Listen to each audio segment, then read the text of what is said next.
Hello dear student, today we discuss about conjunction functions.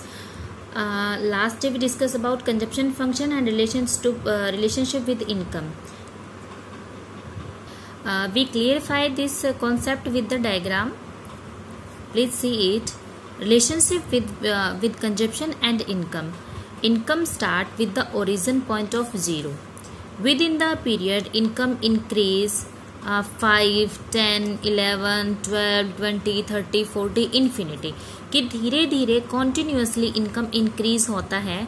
But हमारा जो consumptions है वो कभी भी ओरिजिन से स्टार्ट नहीं होता, बिकॉज हमें जो नेसेसरी गुड्स का कंजप्शंस है वो करना ही पड़ता है.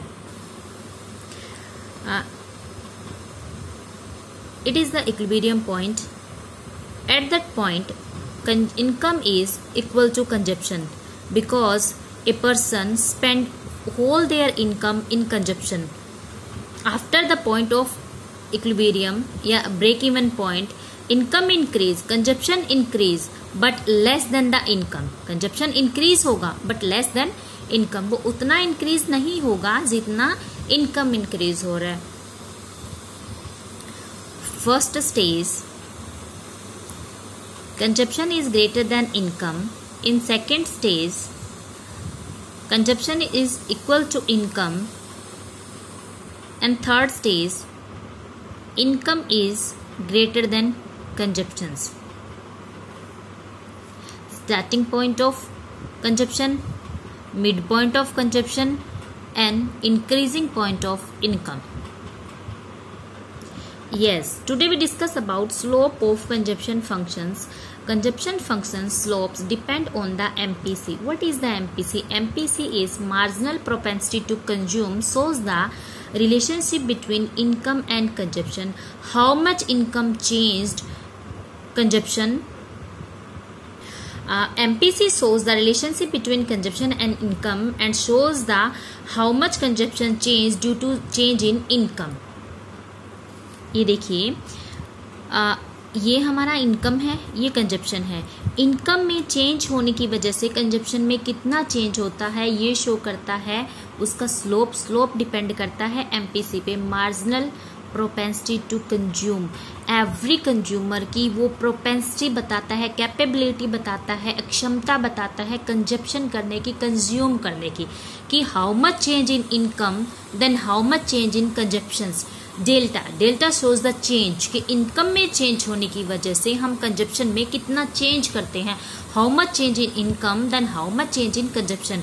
First income increase then consumption increase greater than income, but after some time income is equal to consumption, but after some time income is greater than consumption because the consumer fulfill their all wants.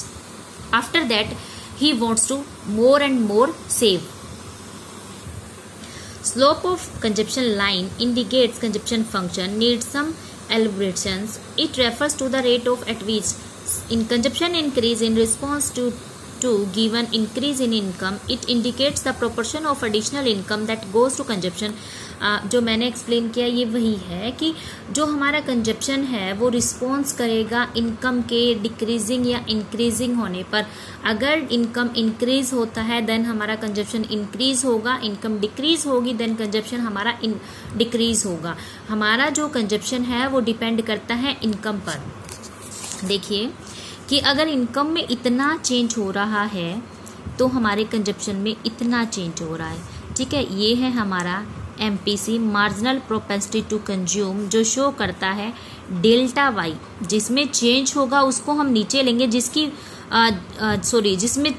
Change होगा उसको हम ऊपर लेंगे, और जिसकी वजह से change हो रहा है जो बेस है उसको हम नीचे लेंगे. कि इनकम में चेंज होने की वजह से कंजप्शन में चेंज होता है.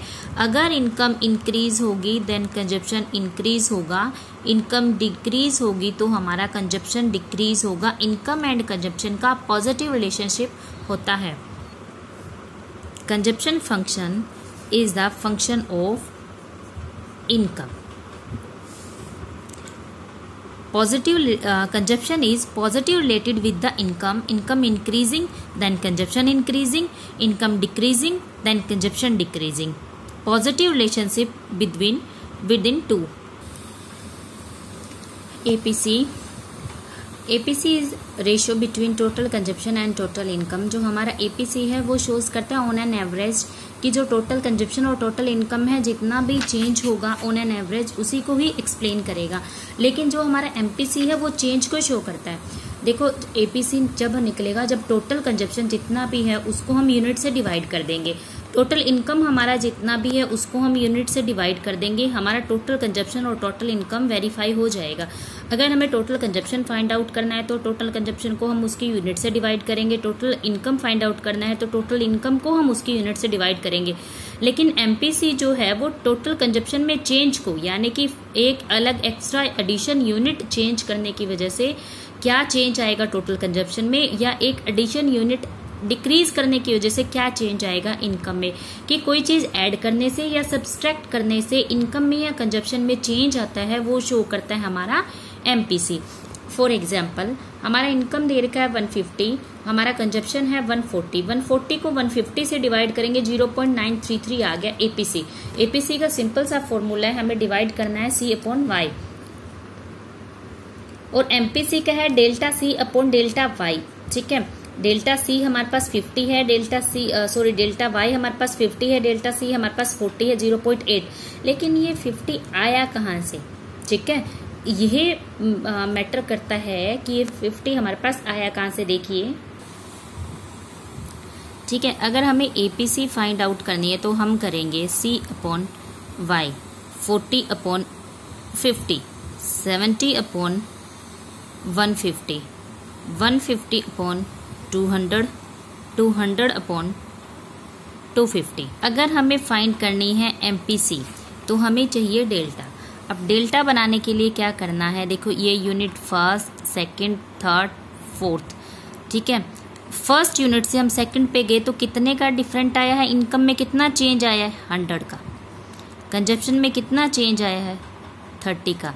और हमारा फॉर्मूला क्या कहता है, delta C upon delta Y then 30 upon 100। हमने ये जो चेंज है वो निकाला है कि 1 यूनिट से सेकंड यूनिट ऐड करने पर, एडिशन करने पर इनकम में 100 का चेंज आया, इनकम 100 इंक्रीज हुई है और हमारा जो कंजप्शन है वो 30 इंक्रीज हुआ है। ठीक है, अब आगे देखिए, एक और यूनिट ऐड करने पर उसमें कितने का आया है चेंज इनकम में, इनकम में हमारा 50 का चेंज आया है क्योंकि 150 से 200 होगी, और हमारे कंजप्शन में कितना चेंज आया है 80 का। ठीक है, देन हमारा फॉर्मूला है delta C upon delta Y 80 upon 50।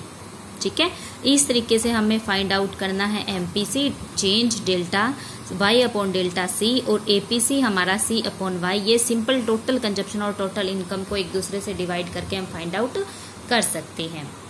ठीक है, अभी आपको मैं एक कंजप्शन फंक्शन की ऑटोनोमियस बताती हूँ, सी और सी वाई। जो हमारा शॉर्ट रन कंजप्शन फंक्शन है, ये है हमारा short run consumption function. Short run consumption function दो चीज़ों पे डिपेंड करते हैं, सी बार प्लस बी वाई। सी बार का मतलब है ऑटोनोमियस कंजप्शन। ऑटोनोमियस कंजप्शन वो कंजप्शन होता है जो प्राइवेट सेक्टर भी करता है, गवर्नमेंट सेक्टर भी करता है और हाउस होल्ड सेक्टर भी करता है। ठीक है, सी बार का मतलब है ये वो इन्वेस्टमेंट है, ये वो कंजप्शन है जो दोनों को करना कंपलसरी है। मतलब देखो, अगर प्राइवेट सेक्टर किसी चीज़ का प्रोडक्शन करता है तो वो पहले कंज्यूम करके ही पैसा लगाएगा ना, इन्वेस्ट करेगा ना उसमें पैसा, क्योंकि सी हमारा इन्वेस्टमेंट किससे मिलके, कंजप्शन किससे मिलके बना होता है, सी प्लस आई, कंजप्शन प्लस इन्वेस्टमेंट। पैसा इन्वेस्ट करता है, कंजप्शन करता है, चीज़ें खरीदता है, हाउस होल्ड सेक्टर है जिंदा रहने के लिए चीज़ों का कंज्यूम करता है, गवर्नमेंट है वेलफेयर इंक्रीज करने के लिए चीज़ों का कंजप्शन करता है। ठीक है, तो हमारा जो कंजप्शन है शॉर्ट रन में वो दो चीज़ों पे डिपेंड करता है, सी बार यानी कि ऑटोनोमियस कंजप्शन जो लोग करते ही करते हैं, प्राइवेट सेक्टर भी, हाउस होल्ड सेक्टर भी और गवर्नमेंट सेक्टर भी। दूसरा हमारा जो कंजप्शन है वो डिपेंड करता है BY पे, इनकम पे। B का मतलब होता है MPC, वो डिपेंड करता है मार्जिनल प्रोपेंसिटी टू कंज्यूम से, कि लोगों की इनकम कितना है, उस इनकम में से कितना रेशियो जो लोग हैं वो उसको कंज्यूम करेंगे। कुछ लोग सेविंग ज़्यादा करते हैं, कंजप्शन कम करते हैं, कुछ लोग कंजप्शन को ज़्यादा प्रेफर करते हैं। तो वो डिपेंड करता है B पे कि B की कैपेबिलिटी कितना है, लोग कितना कंजप्शन करेंगे। देखिए C बार का मतलब ऑटोनोमियस कंजप्शन है, जो लोग करते ही करते हैं। BY का मतलब है हमारा जो कंजप्शन है वो रिलेटेड करेगा इनकम पे। इनकम पे डिपेंड करता है इनकम का कितना रेशो, यानी इनकम में से कितना पब्लिक की मार्जिनल प्रोपेंसिटी टू कंज्यूम है। V शो करता है मार्जिनल प्रोपेंसिटी टू कंज्यूम को, कि कितना वो खर्च करेगा।